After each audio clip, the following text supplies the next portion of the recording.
By now, you may or may not have heard about our golden cheese string friend, Gholdengo. Gholdengo is the 1000th entry into the Pokédex, and it evolves from Gimmighoul after collecting 999 Gimmighoul coin all across the Paldea map. But let me tell you, it's worth it. But does the Pokemon live up to the hype of being the 1000th Pokemon? Well, let's break it down. Gholdengo is known as the coin entity Pokemon, to no one's surprise. And it has two different Pokedex entries depending whether you are playing on Scarlet or if you're playing on Violet. The Scarlet one says, its body seems to be made up of 1000 coins. This Pokemon gets along well with others and is quick to make friends with anybody. And in the Violet one, it says, it has a sturdy body made up of stacked coins. Gholdengo overwhelms its enemies by firing coins after it in rapid succession. I don't know about you, but the Violet one seems to be a little more darker and violent than the Scarlet one. But it might work for it, who knows. Gholdengo boasts some good, but not great stats, despite having a very high BST of 550, which is only 5 below that of Arcanine, which is known as the legendary Pokemon, and only 50 points lower than pseudo-legendary Pokemons like Dragonite, Baxcalibur, Tyranitar, and so on.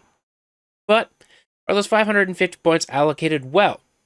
Well, Gholdengo has an underwhelming 50 points to attack, 84 points to speed, and 87 points to HP, and a moderate level going to special defense at 91 points and 95 base points.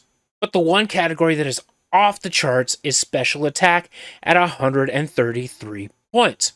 But with so many stats seemingly fairly mediocre, what makes this Pokemon good? First off, Gholdengo is genderless. It may seem like such a minor point, but it is a selling point nonetheless, because in the very rare case that a Pokemon has the move Attract or Captivate, it will not work, which means it makes it as a fun candidate for something like a Milotic raid. Second, it can be a setup monster. Learning moves like Nasty Plot, Metal Sound, and many more, you can basically set yourself up beyond the shortcomings of Gholdengo. Not to mention, it feels like it can learn basically every move under the sun.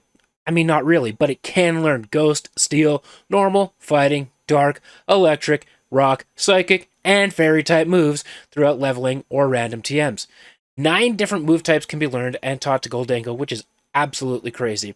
Combine that with the fact that you can change the Terra type of Gholdengo to basically anything, and you remove the weaknesses that come with Ghost and Steel typing. Once you terrestrialize, it creates a whole new set of weaknesses, but you can eliminate the weaknesses that are caused by the typing of Steel and Ghost. And once you terrestrialize, you keep stats boosts unless a raid Pokemon nullifies them. Third, its signature move, Make It Rain, is very strong.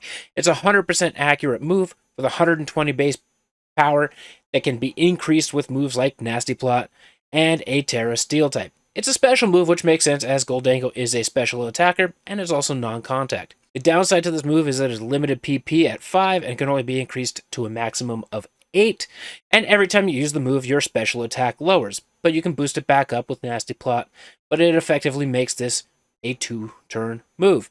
But again, base power of 120, it's kind of ridiculous. And finally, honestly, the most overpowered part of Gholdengo is its ability Good as Gold. The description of the ability is, a body of pure, solid gold gives the Pokemon full immunity to other Pokemon's status moves. Basically what it means is moves like Will-O-Wisp, Stun Spore, Thunder Wave will not affect Gholdengo. Basically anything that will burn, paralyze, poison, confuse are rendered useless. But that's not all. Memento fails and the user does not faint. Curse used by ghost types fail without deducting HP from the user of the curse, and Strength Sap also fails without even restoring the HP of the user.